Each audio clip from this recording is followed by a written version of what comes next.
recommendation for the investment abroad. Creating a public company, joint ventures, strategic alliance. In a country like Sudan or in Africa, I recommend we get out of this land ownership. We create a public company and it's owned by the public of Sudan and the investor of Saudi Arabia. Flexible law, local settler. We cannot just make a deal with the government and say, you do whatever you want to do with your local settler, and they all throw them out. No, we must be involved with the stakeholders. What are you going to do with those thousands of people? So it has to be clear what are we going to do with them. Saudi government should create a long-term contract with the Saudi investor. We provide Saudi investor with cheap finance, and we give them finished product, fertilizer, urea, diesel, and then we get them to sign a contract with us on the world prices to secure this food. Saudi Arabia should act as a facilitator, should not take the actions itself. It should support the investor. Saudi Arabia should have full access to all the investment rules and regulations. No rules and regulations under the table. Conclusion. Food security is the political aspect of agriculture development. Food security is not only about food, but it is all about security, chronic hunger, threaten individual and government, societies and borders.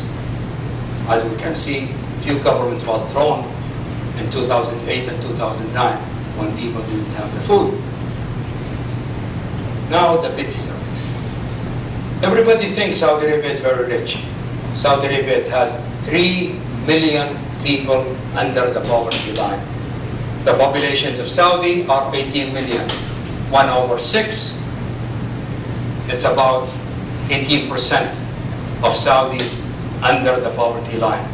This is an official government numbers. Now, let's look at the other side of it. According to Merrill Lynch, a high net worth individual, what does a high net worth individual? A high net worth individual who must have $1 million in the bank account or a paper money minimum. If you have more than 20 million, sometimes 25 million, it depends on the bank, that you are considered ultra high net worth individuals. We have 113,000 of them. The sad story is that number goes up 8% a year. This is number from Merrill Lynch. Yes, my advisor, it is 8%. It goes up according to Merrill Lynch. I see my advisor shaking his head. Believe me, it's in Merrill Lynch reports. Thank you very much. Happy to take all your questions.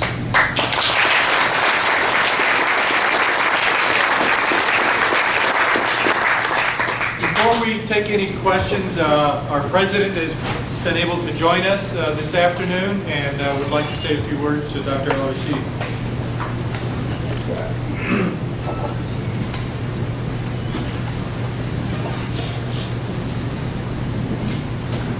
First of all, let me shake your hand and say thank you. My great pleasure.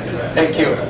We'd like to thank you on behalf of the entire university for a really provocative lecture. I only had a chance to, I missed the first 10 minutes. I had a set of slides back there, and I can tell you the issues of water management and food security are terribly important, not only to your country, but I think to ours as well.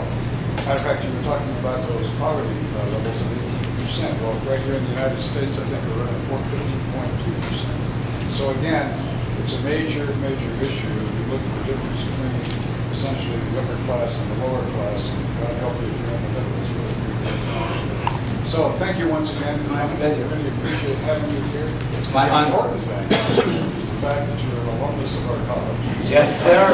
Yes, sir. That is pretty great. So,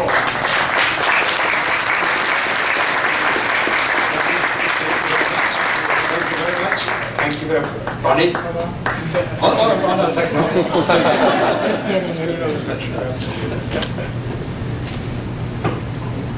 No, I'll do it. It's a gift day. Hold on a second. Okay, this is the Saudi dates.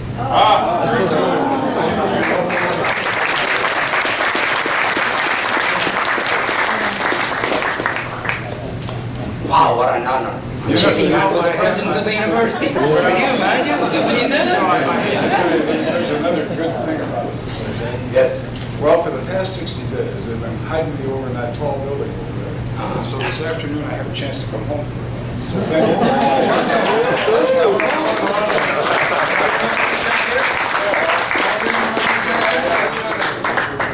I see Mike Proctor in the back row and hi. A whole bunch of good friends. So thank you so much. My pleasure. Thank you, sir. Thank you. Thank you for coming. Good.